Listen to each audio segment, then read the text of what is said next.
ने मेरा अपमान किया है। उसने मेरा नाक कान काटकर मुझे लज्जित किया है। क्या तुम राक्षस कहलाने के योग्य हो यदि उसका बदला नहीं लेते? Close quote. खर की आंखें लाल हो उठीं। उसने अपने गदा को पटकते हुए कहा, ओपन कोट, कौन था वह दुर्भाग्यशाली जिसने तुम्हें यह दुख दिया? शूर्पणखा बोली, ओपन कोट, वह अयोध्या का राजकुमार राम है। उसके साथ उसका भाई लक्ष्मण और एक स्त्री है। उन्होंने वन में कुटी बना रखी है। वे साधारण मनुष्य नहीं प्रतीत होते, परंतु जो भी हो, उनका अपमान अब सहा नहीं जाएगा। Close quote. युद्ध की तैयारी खर और दूषण दोनों ने अपने अपने सेनापतियों को बुलाया। असंख्य राक्षस, विशाल शरीर, भयंकर स्वर और अग्नि की ज्वाला जैसे नेत्र शस्त्रों से सुसज्जित होकर एकत्र हुए। धरती कांप उठी जब वे सब पंचवटी की ओर चल पड़े। शूर्पणखा के मुख पर अब एक भयावह मुस्कान थी। Open quote. अब राम को मेरे अपमान की कीमत चुकानी होगी। Close coat. वन में जब उनके रथों की गर्जना हुई, पशु पक्षी भयभीत होकर भागने लगे। वृक्षों की डालियां टूटने लगीं। श्रीराम ने वह ध्वनि सुनी और लक्ष्मण से कहा, ओपन कोट, भ्रात, ये रणध्वनि कुछ असाधारण है। लगता है कोई विशाल सेना हमारी ओर आ रही है।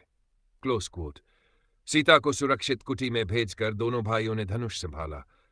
राम ने हमने अपने तुनीर से बाण निकाले, अग्नि के समान तेजस्वी। खरदूषण का आक्रमण जब खर ने राम को देखा तो वह क्रोध से गरज उठा। Open coat. हे मनुष्य, तूने मेरी बहन का अपमान किया है। अब तू प्राण देकर ही इस अपराध का प्रायश्चित करेगा। Close coat. राम ने शांत स्वर में उत्तर दिया। Open coat. हे राक्षस, तुम्हारी बहन ने मेरे पत्नी पर आक्रमण किया। यह दंड उसके कर्म का फल है। यदि तू युद्ध चाहता है तो आओ। Close quote. यह सुनते ही खर ने रथ से बाण चलाया। दूषण ने भी अपनी गदा से प्रहार किया, परंतु श्रीराम का प्रतिकार असाधारण था।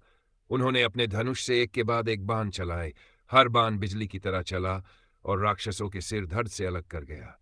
एक ही राम के हाथ से सैकड़ों राक्षस गिरे। दूषण ने उग्र गर्जना की, परंतु अग्निबाण से उसका वक्ष विदीर्ण हुआ। वह भूमि पर गिर पड़ा। खर ने और भी प्रचंड होकर हमला किया, परंतु राम का अग्नास्त्र चल गया।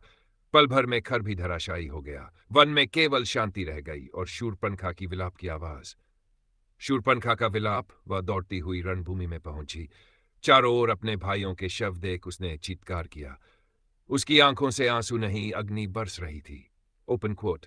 हे रावण के कुल, हे लंका के वीरों, सब विनष्ट हो गए उस राम के हाथों। अब मेरा सहारा केवल रावण है, वही इस अपमान का प्रतिशोध लेगा। Close quote. वह विलाप करती हुई आकाश की ओर उठी और लंका की दिशा में उठ चली। यही वह क्षण था जिससे आगे राम रावण युद्ध की भूमिका बनी।